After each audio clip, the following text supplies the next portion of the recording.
Abandonner le franc CFA, vestige colonial et symbole moderne de la dépendance à la France, pour l'écho, monnaie créée, pensée et gérée par des Africains pour des Africains, sur le papier, l'idée est séduisante. Mais attention, une monnaie mal gérée peut nous ralentir et nous faire régresser encore plus bas que sous le franc CFA. Pour comprendre les risques liés à la gestion d'une monnaie souveraine, prenons le cas du Zimbabwe. Avant tout, n'oublie pas de t'abonner, moi c'est Kaej et ici on vulgarise la finance et l'économie. Oh, aussi, petit disclaimer, je me désengage de tout commentaire haineux, injurieux ou proférant de fausses informations qui pourraient être laissées sous cette vidéo-là. Et je vous exhorte aussi à ne pas avoir ce genre de comportement en commentaire. Voilà, c'est dit. Allons-y. Le Zimbabwe, en 1980, accède à l'indépendance et est géré sous Robert Mugabe. Il partait sur une bonne base, une agriculture solide, des ressources minières et une monnaie locale relativement stable, le dollar zimbabwéen. Tout commence à se gâter dans les années 2000. Pris dans leur élan de souveraineté, l'État confisque les terres agricoles pour les confier à la population. Problème, beaucoup de ces nouveaux exploitants n'avaient ni les connaissances ni les ressources nécessaires pour gérer de telles exploitations. Résultat inévitable, effondrement de la production agricole qui a impacté directement les exportations, alors que l'agriculture était la principale source de revenus du pays. Moins d'exportation signifie moins de devises étrangères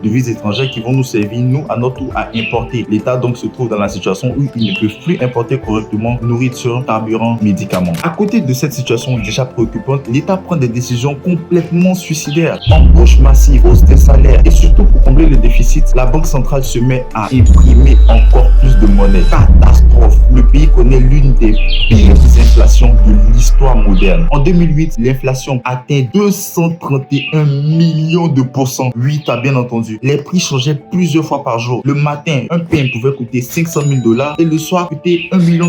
Pour suivre cette augmentation vertigineuse, la Banque centrale s'est mise à émettre des billets absurdes. 10 millions, 100 milliards, qu'à 100 000 milliards de dollars. Un billet qui vaut ça, c'est grave. Mais malgré tout ça, la monnaie ne valait plus rien. Les gens se baladaient avec des sacs, avec des brouettes d'argent pour acheter des denrées de base. C'est l'effondrement de l'économie tout simplement. Et en 2009, face à ce chaos, l'État est obligé d'abandonner sa monnaie locale au profit du dollar américain ou du rand sud-africain et d'autres devises. L'exemple du Zimbabwe nous montre que créer sa monnaie, ça ne suffit pas. Il faut une discipline financière stricte. Ne pas financer le déficit budgétaire en imprimant de la monnaie, une production économique solide pour ne pas dépendre que d'un seul secteur d'activité et une banque centrale indépendante pour éviter les ingérences politiques. Voilà, c'était tout pour le cas du Zimbabwe. Avec ça, dis-moi, est-ce que tu as hâte qu'on passe à l'écho? J'attends de te lire en commentaire. Allez.